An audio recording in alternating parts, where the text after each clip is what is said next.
आरक्षणात सरकारनं हस्तक्षेप करण्यास नकार दिलेला आहे. राज्याचा प्रश्न आहे, राज्याच्या पातळीवर तोडगा काढावा अशा सूचना दिल्याची माहिती. याचाच अर्थ स्पष्ट आहे की पूर्वी सुद्धा मराठा आंदोलनाला घेऊन तत्कालीन सरकारचं केंद्र सरकारशी काहीही चर्चा न करता घेतलेला तो निर्णय होता. जर आजच्या परिस्थितीमध्ये मराठा एवढा मोठा समाज आज उग्र स्वरूपाचा जिथे तिथे आपण बघतोय की ज्या पद्धतीनं गावबंदीपासून थोडासा आंदोलनाची दिशा त्यांनी जी बदलली आणि पूर्ण महाराष्ट्रामध्ये त्याची झळ आत्ता पोचते आहे. अशा स्थितीमध्ये केंद्र सरकारने हस्तक्षेप करण्यास नकार देणं म्हणजेच आता राज्य सरकारची पूर्णतः जबाबदारी हे आरक्षण देण्याची आहे. 102व्या घटनादुरुस्तीनंतर तो अधिकारच मुळात राज्य सरकारला नाही. अशा स्थितीमध्ये राज्य सरकार आता या प्रश्नावर काय तोडगा काढते, दिलेलं आश्वासन पूर्ण होऊन ती वेळ आता निघून गेलेली आहे. म्हणून सरकारच्या पुढच्या निर्णयाकडे आमचं लक्ष आहे. या सर्व परिस्थितीला जबाबदार हे राज्य सरकार आहे, हे मुख्यमंत्री आहेत, यांचे उपमुख्यमंत्री आहेत. आणि म्हणून या सर्वाची जबाबदारी स्वीकारून जर तुमच्याने देत नसेल तर तुम्ही आता या राज्यातून काढतं पाय घेतलं पाहिजेत किंवा राजीनामा दिला पाहिजेत.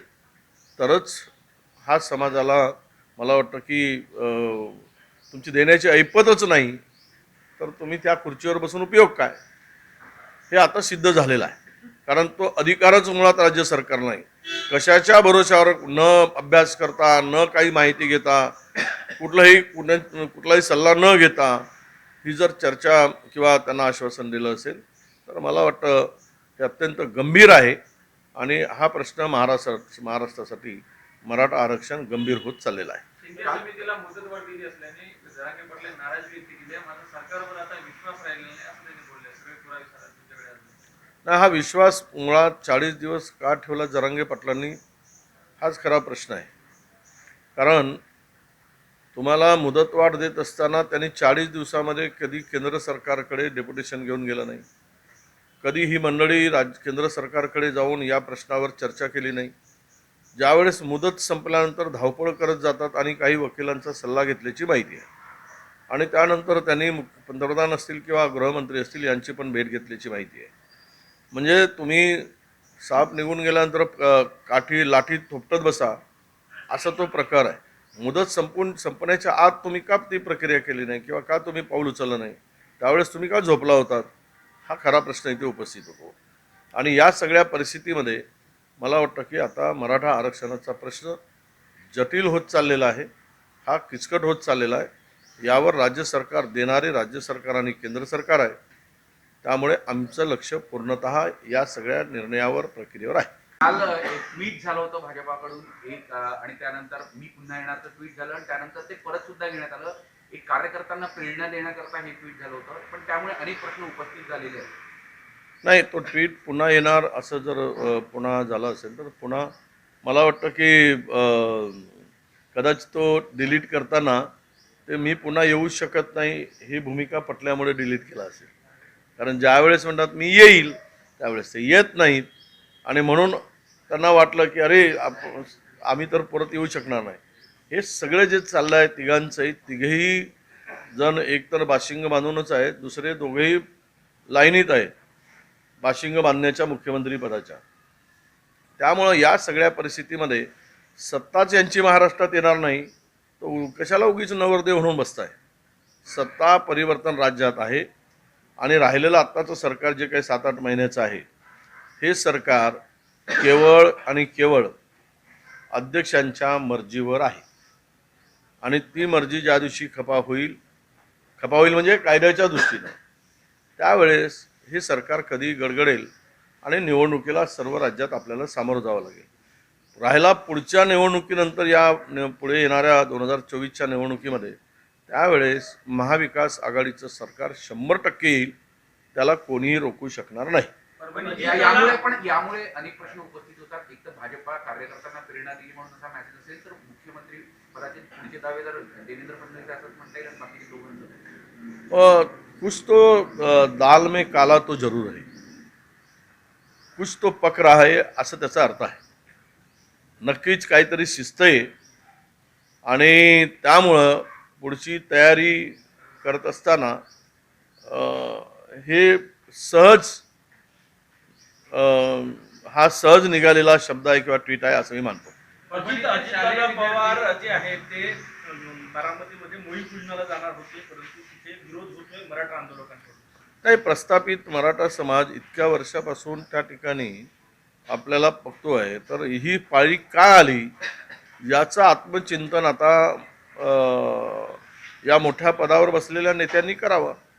परभणीमध्ये शालेय विद्यार्थ्यांनी पावित्रा घेतलाय, आरक्षण मिळाल्याशिवाय शाळेत जाणार नाही. कसं पाहता? काही शैक्षणिक कुणाचंही नुकसान होऊ नये. आरक्षणासाठी स्वतःचं शैक्षणिक नुकसान करणं हे योग्य नाही.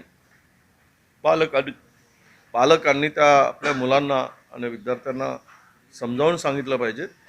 आरक्षण हा वेगळा भाग आहे. तो वेळी तो मिळणं न मिळणं किंवा त्याच्यावर काय निर्णय होणं हा कालांतराने होईल. परंतु आज तरी मात्र कोणी आत्महत्या करू नयेत आणि कोणी आपल्या शाळा सोडून शैक्षणिक वर्ष किंवा आपलं आयुष्य उद्ध्वस्त करू नये. राष्ट्रवादीचे 2 कार्यालय असणार आहे या अधिवेशनात आणि मूळ कार्यालय दादा गटाला मिळण्याची शक्यता आहे, जसं शिंदे गटाला मूळ कार्यालय मिळालं मागतं. बघूया आता. महाराष्ट्र असं राज्य आहे की सत्तेमध्ये आणि विरोधामध्ये असलेले हे 2 पक्ष आहेत. सत्तेतही आहेत, विरोधातही आहेत.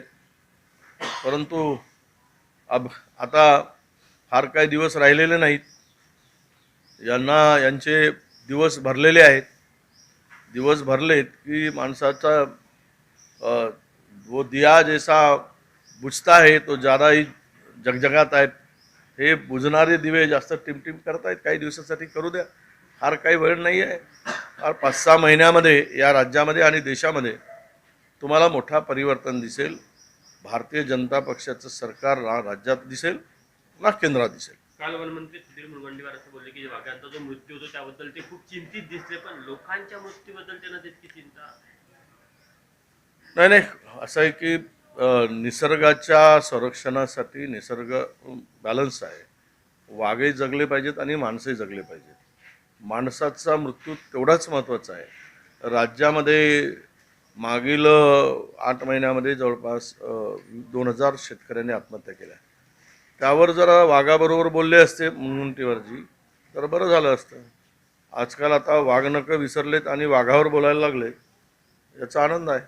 कतारमध्ये नौसेनेच्या 8 अधिकाऱ्यांना फाशी देण्याचा निर्णय काल घेतला. विधानसभा अध्यक्ष जे आहे ते तुषार मेहता यांची भेट घेण्याची शक्यता आहे आणि नवीन वेळापत्रक दिलं जाऊ शकते असं संपूर्ण सुनावणी. 30 तारीख ही डेडलाईन आहे. 30 तारखेला काय निर्णय होतो.